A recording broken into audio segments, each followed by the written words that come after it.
Welcome to Lockbox, a podcast providing real estate professionals with action items for success. My name is Jeffrey Broger, and I'm going to be your host. I'm the founder of two real estate marketing and tech companies, STEEZY.Digital and RealNurture.io. In this podcast, you'll learn from top 1% real estate and mortgage brokers the exact secrets to their success. Welcome to Lockbox. Welcome to Lockbox. My name is Jeffrey Broger, and I am here today with Brent Bowers. Brent, thank you so much for being with us. Yeah, man. Excited to be here. Excited to be on the Lockbox. Yeah. Well, why don't you tell listeners who you are, where you're from? Yeah. So I'm from a small place in Florida called Okeechobee, where the main economy driver is cattle. And that's about it. So it's a pretty small town. Enjoyed growing up out there. We, rode four-wheelers, hunted and fished, all that kind of stuff. Always wanted to be in real estate though. So got my license in 2007, bought my first rental house in 2007, cried 2008, 2009, because I didn't know what I know now. Ultimately had to kind of throw in the towel for a little while and joined the military, went back to school and took a little break from real estate until about 2013. And then got back into rentals and just kept buying and then started wholesaling houses and ultimately stumbled on the holy grail of, real estate, passive income and investing, which is land.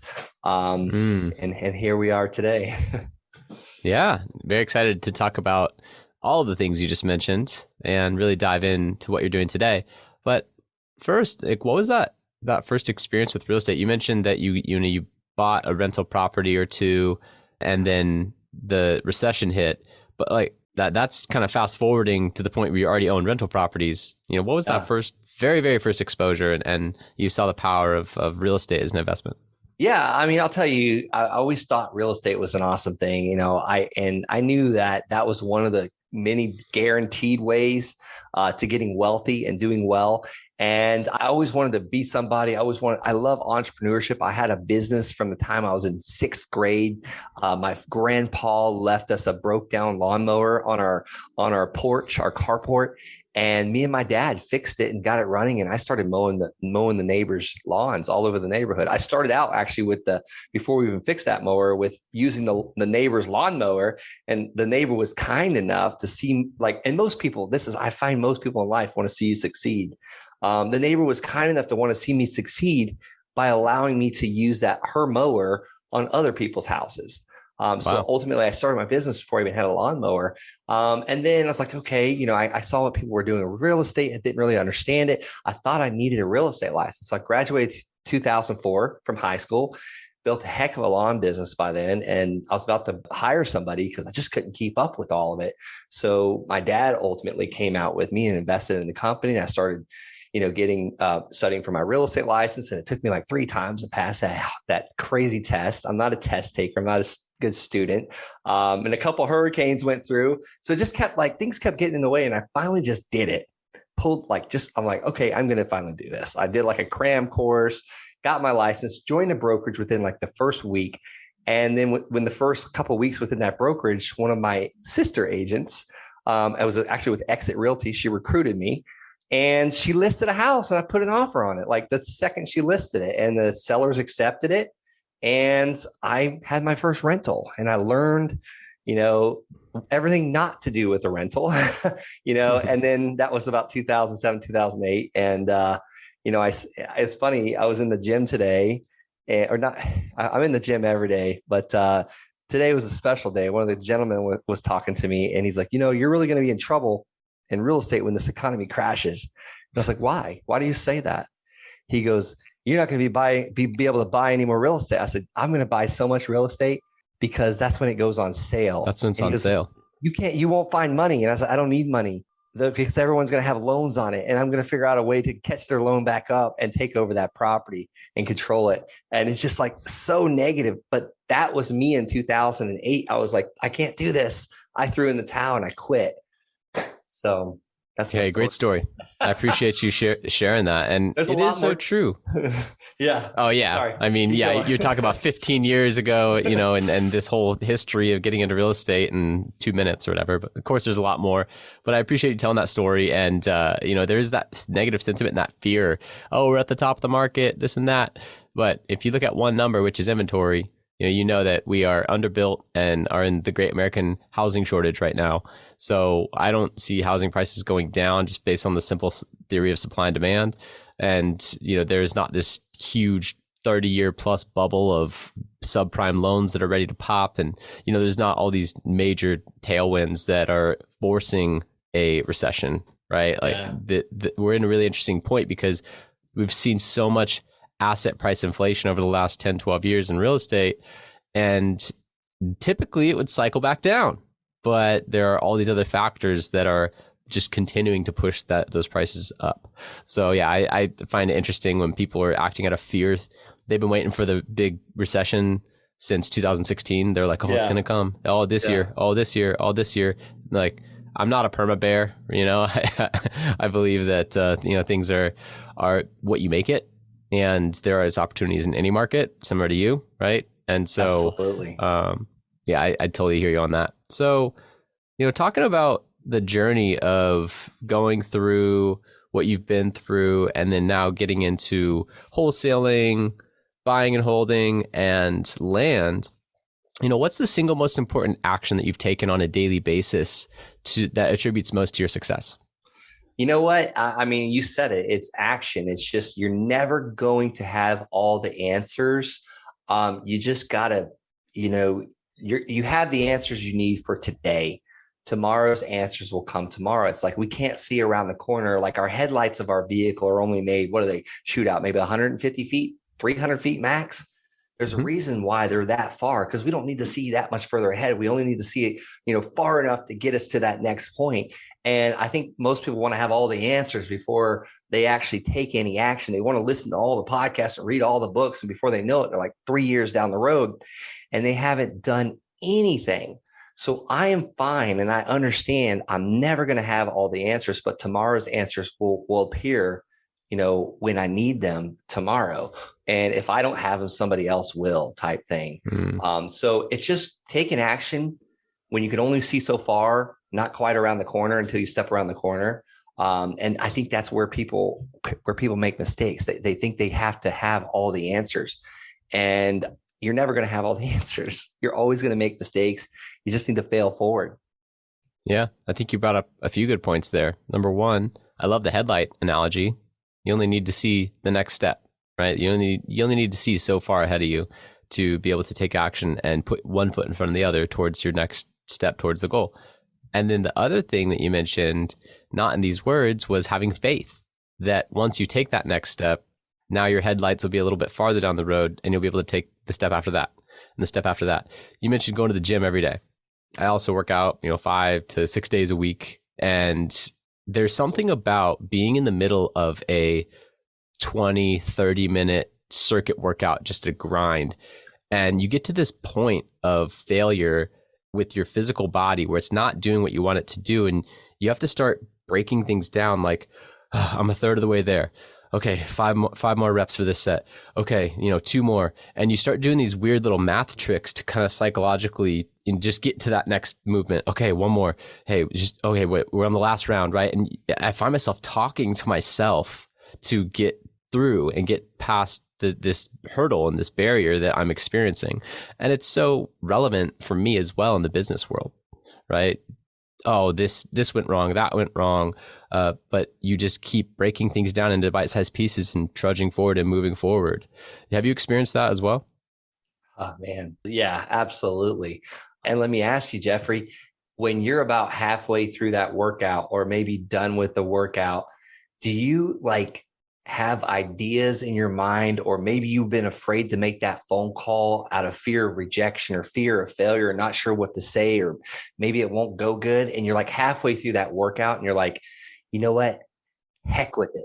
I'm going to make the call right now, or the second I walk out of this gym and just get it done. You ever have that happen? Breakthroughs. Yeah. Breakthroughs. And I just recently realized why that always happens to me.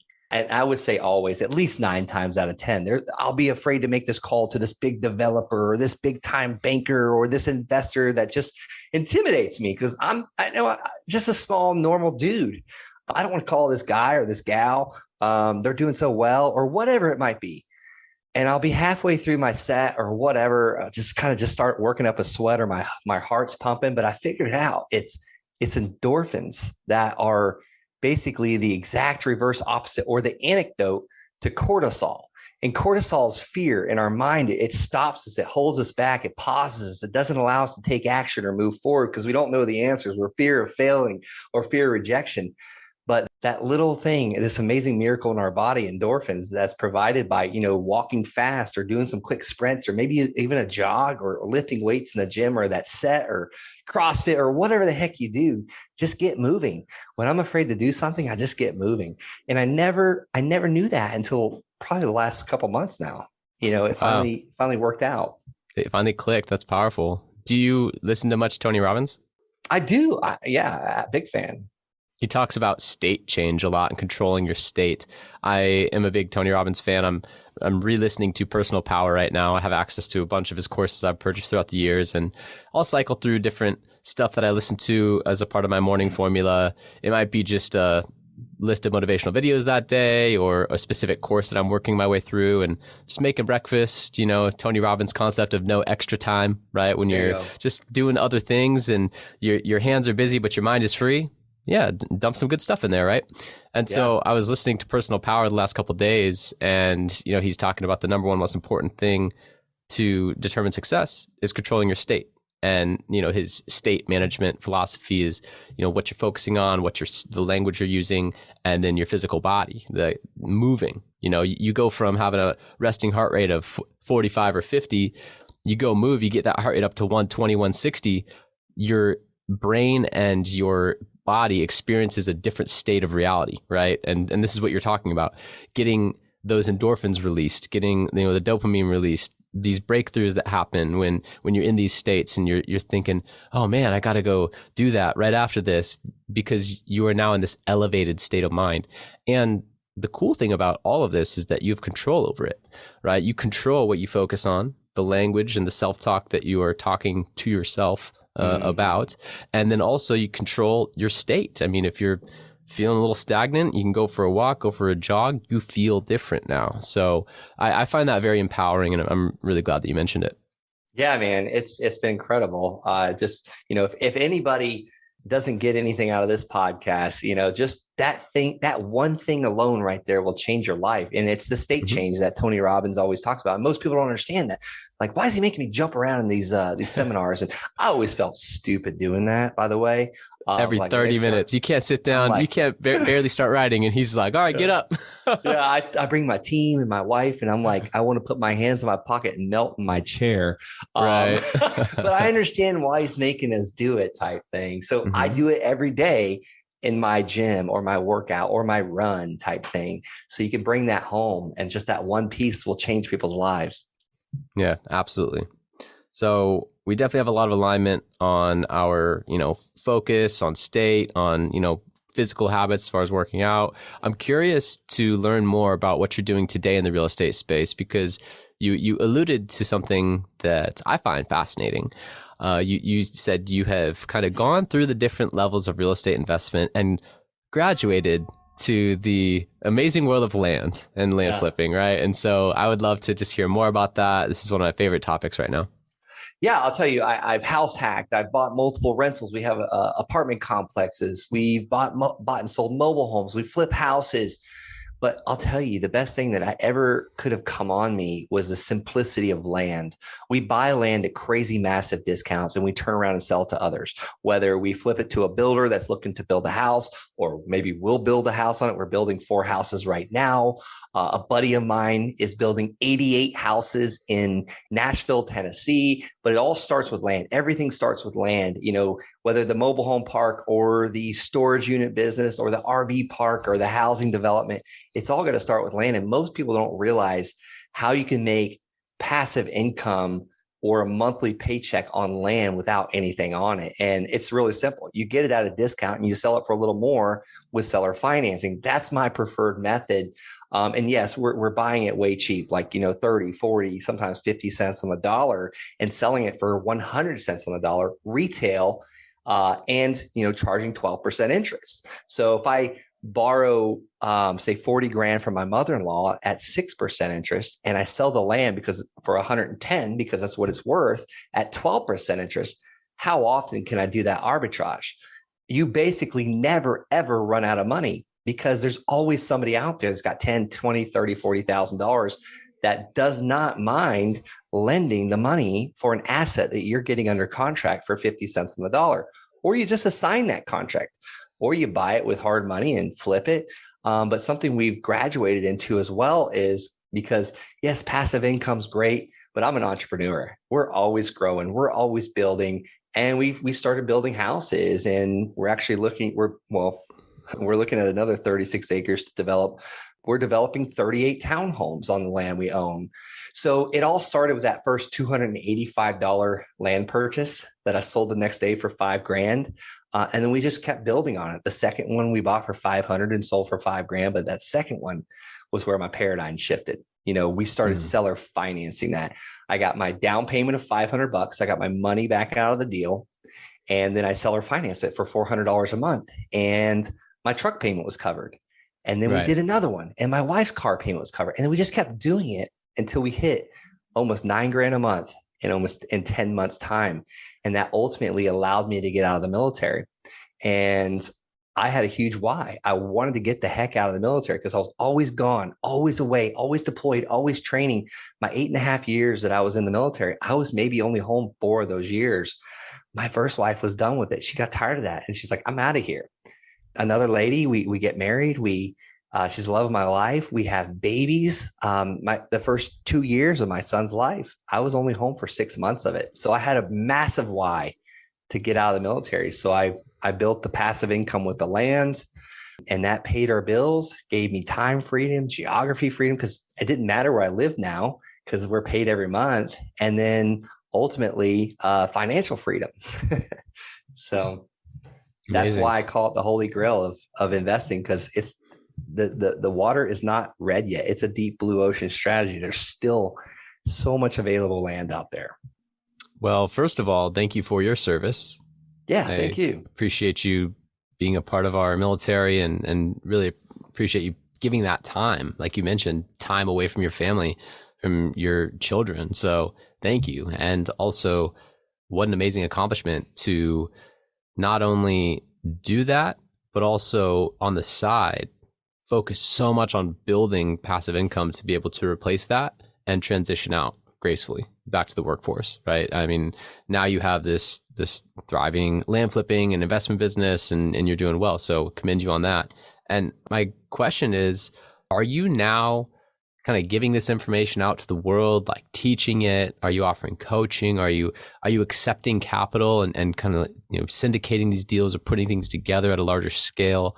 Like what are you doing now that you've kind of figured this out? It's this blue ocean that you see that you've been able to thrive in. Why not just keep that information to yourself? Yeah. Right. I'll tell you, I'm doing all the above. I'm teaching people how to do it every single day. I actually have a video on YouTube that goes out every single day of the week, Monday through Friday. If you go to YouTube and search Brent Bowers, you will find it. I'm talking everything investing that we've done. And I say it's not just me. It's my team that helps me do all this. I could not have done any of that without a team. I didn't mention the virtual assistants that were, literally working while I was sleeping, because in the military, I was working over 12, 13 hours a day. I had no time and no money. So I had a kind of a big problem. And then listeners are probably thinking, well, how'd you have a team? Well, it's amazing the talent you could find on the other side of the world that's way Absolutely. more affordable. And I had, virtual assistants, a girl in India studying for her PhD, charging me $5 an hour to do high level stuff. So I couldn't have done it without those amazing people. And then I started building a team in the United States. But I teach people how to do this on my YouTube channel if you search Brent Bowers. But I just ask, please subscribe. I'm trying to build that thing and show YouTube that I'm the man. And then, we're starting to syndicate deals. We're starting a fund because we now have more projects than we've got money for.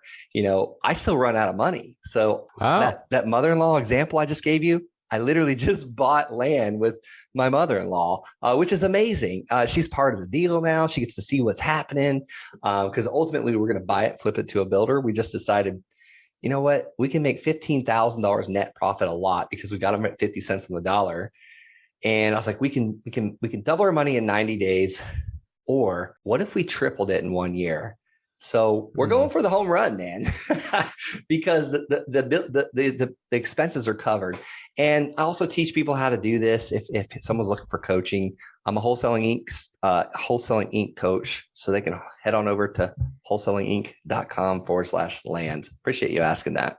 Absolutely. No, I mean, it's so generous to get to the point where you can offer this and come from a place of abundance, knowing that you offering this information isn't going to take away from your ability to continue doing this and earning income from it and providing for your family. So many operate from a scarcity level. And I believe that does limit their success.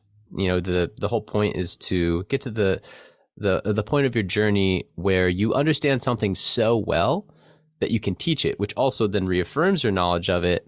And by giving that back, I just think that it puts you into this state of abundance and thinking, hey, I'm grateful for what I have. There's plenty to go around. Here's this knowledge if you're interested. And by providing true value to the marketplace, people will resonate with that. That's been my whole philosophy with this podcast. The entire intent from day one was, there are hundreds of thousands of podcasts out there already. How is this one going to catch on? But I just understood one very simple philosophy. You don't get something for nothing. So if I meet with amazing top real estate professionals and I ask the right questions and I provide value to the marketplace, guess what? People will listen. Yeah. And it's the same with you, right? If you put this valuable content out to YouTube, people will listen and you'll get the views and the subscribers and everything will grow from there. Yeah. And I'll tell you, the more you give, the more you're going to get. You can't outgive God. And I feel like if it wasn't for the Land Sharks community that we've created, I wouldn't have found some tools that absolutely helped me crush it in my land business, because guess who brought those to me? Other Land Sharks students. It made you better. Right. And then we do deals with our students like this. One of our students just got 28 buildable lots under contract at a crazy discount. I never would have even been able to get those lots under contract because I was not mailing that one area, even though we're in the same county. He got these, and it's like we're doing it together, and it's just like things like that, because there is that scarcity, but there's so much abundance too. Like there's more money than we'll ever be able to spend out there. I mean, there's just so much. But I get it all the time. Oh man, aren't you just teaching your competition? Maybe, but I don't think so. Right, exactly. And for all the reasons that you mentioned and more, it becomes a major benefit. So I'm curious, in the videos and within your sphere, you're teaching everything, like how to generate these land opportunities that are at a discount, how to negotiate them, how to market for them, how to convert them, how to get the money and capital raised for them, how to structure the contract and the seller financing, like A to Z. Absolutely. Yeah. I mean, it's all there. It's all there on these podcasts, the lockbox, my YouTube channel. But if the guys that want to fast track, like, hey, 19 days, I want to have it all. And oh, by the way, I need you to answer questions for me once a week on a live call. That's the guys that join the Land Sharks course. So it's just which direction you want to take. At the end of the day, all the answers are out there. These libraries that people don't even visit anymore. It's like free to join these things. The answers are out there. Wow. Actually, I just made a connection. So did you know that less than 3% of people have a library card? Yet the library houses all this free knowledge that's been accumulated over thousands of years, essentially. And especially in the last couple hundred, when publication really became a thing, my gosh, you can for free, not even for $10 or $20, which I usually say, man, for $10 you can have a book on Amazon shipped to you in 2 days and change your life. But if you read it, right? And so I just thought of the new library is YouTube. Yeah. Like the new public library that you can just go get free knowledge is YouTube. It's out there, right? And then if you want to take it to the next level and have a mentor, then you buy the course. You get there faster. You get consulting, you get coaching, right?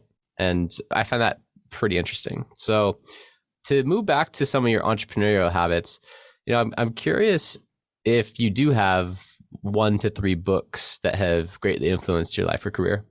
One I always mention is The Wealthy Gardener by John Soforic. I love just the way that he breaks it down into sowing and reaping. You got to work the garden. You had referenced about putting the good things into your mind. Your mind is going to grow something. It can grow weeds, or it can grow the most beautiful flower that you'll ever see.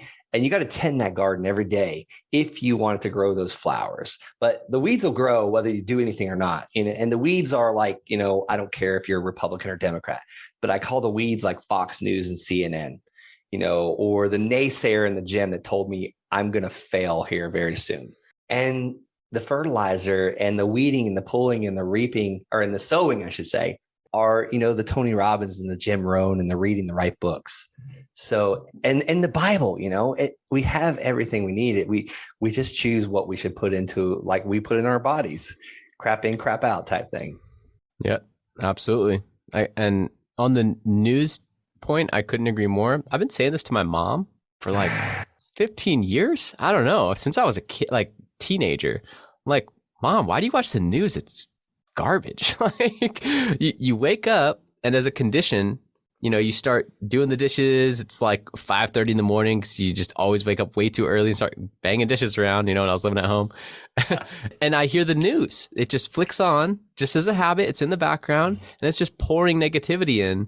And you're also one of the most worried, anxious people that I know. And I told her even back then, like, Mom, the anxiety and the worry is going to kill you quicker than, there's some little tidbit of information that you get on there, whatever. Like, it's not worth it. And I don't know. I just wired that way from the beginning. And then I discovered personal development years later. And, since then I've been able to help my mom pour some good in with the news. She still watches the news way too much. It's like pouring water in a pool of oil, though, Does it actually mix? I'm not sure. Yeah. I think that with enough good, you can help combat it. But yeah, to your point, I mean, what you reap, you will sow, right? The solution to pollution is dilution. So yeah, the water being the good stuff. So yeah. What do you mean, Jeffrey? You don't watch the news? You must be so uninformed. I'm so uninformed, right? Yeah. So here's Tim Ferriss's point on that. If you don't take it from me, who am I, right? Don't listen to Jeff Broger. Listen to Tim Ferriss, best-selling author of 4 Hour Workweek, Tools of Titans, podcast. Like, this guy is just absolute legend in the information space. He's talked to and interviewed some of the most intelligent people in the world. Here's his take on the news. He says, if it's important enough, I'll know about it. People in my immediate sphere will tell me. And even, what about election time? How do you cast your vote? Yeah. Well, I email the top 10 to 50 people who I respect the most. I ask who they're voting for, and then I make my decision. Yeah. Whoa, what a concept. Now you can save yourself an hour to 5 hours a day of TV that was just polluting your mind, and you still get the most critical 2 answers. How are you informed on current events that matter, and how do you cast your vote? There you go. Yeah. I'll say that 4 Hour Workweek made a huge impact on my life. So that would be probably the second book I would recommend. And I remember that because I was still watching a lot of news back then. And I also heard Jim Rohn, the guy wakes up, or I used to wake up and I would start reading the newspaper, all the negative things in the world going on. And I would start my day out like that. And I remember those words coming out of Jim Rohn's mouth. And then also the 4 Hour Workweek. And you're absolutely right. Where I found out that Russia had just invaded the Ukraine?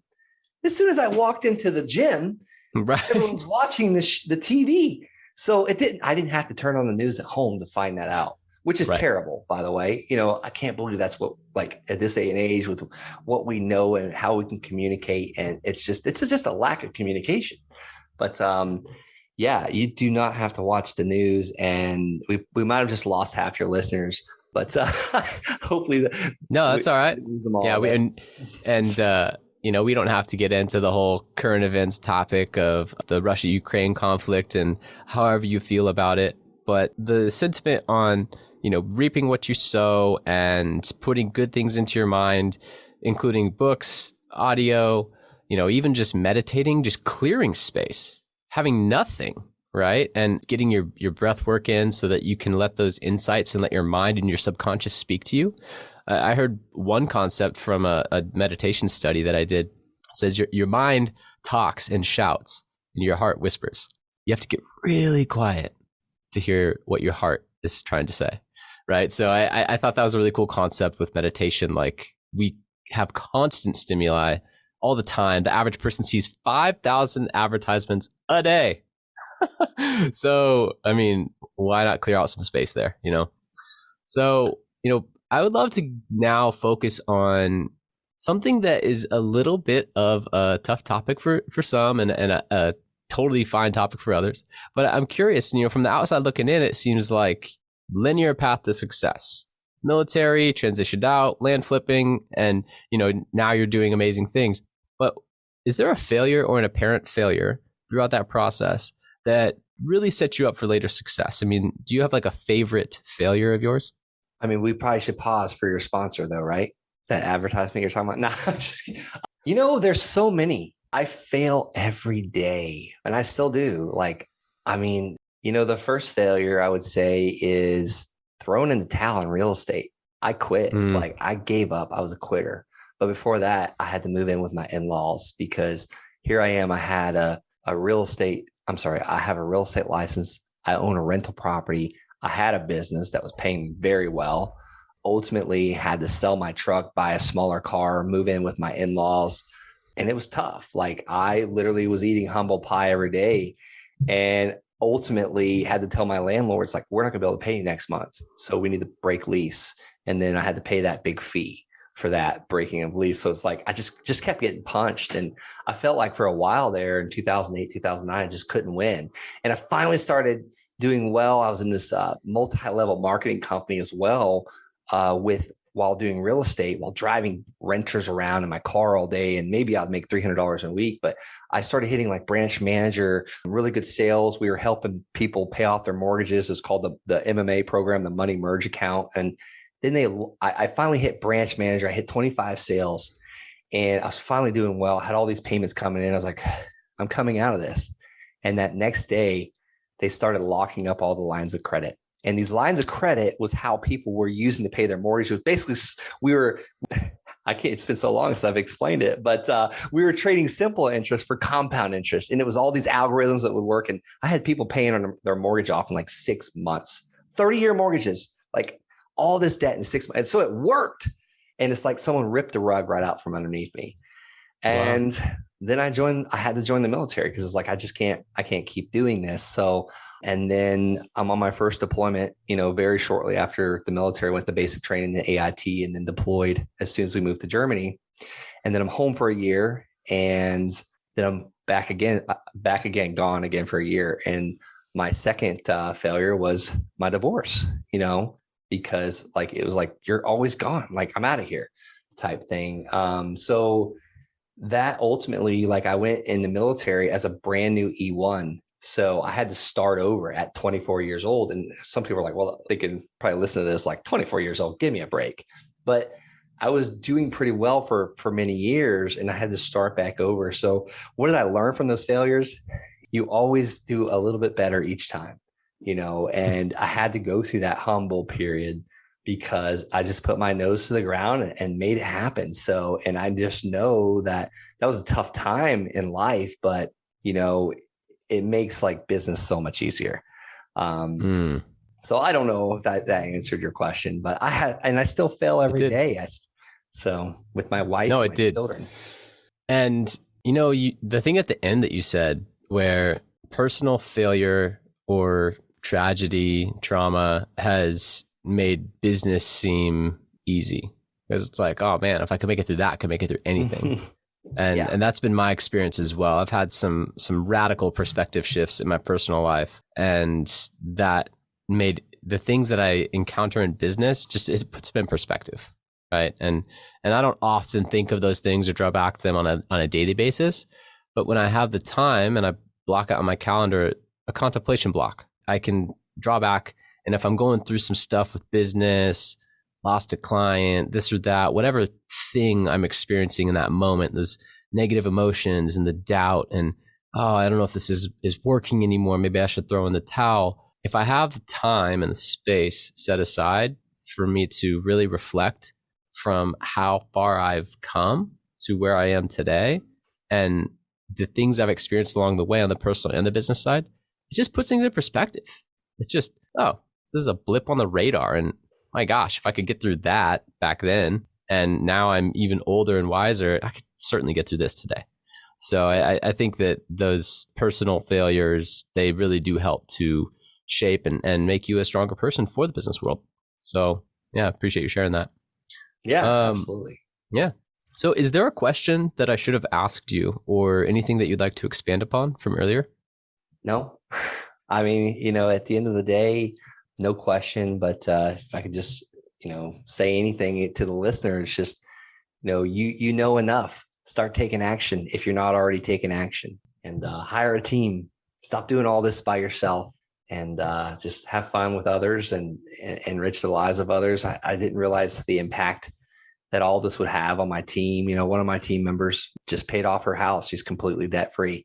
And I never realized that was going to be accomplished from this small little tiny company we started, just a few short years ago. Wow. Powerful. And I love how you started that.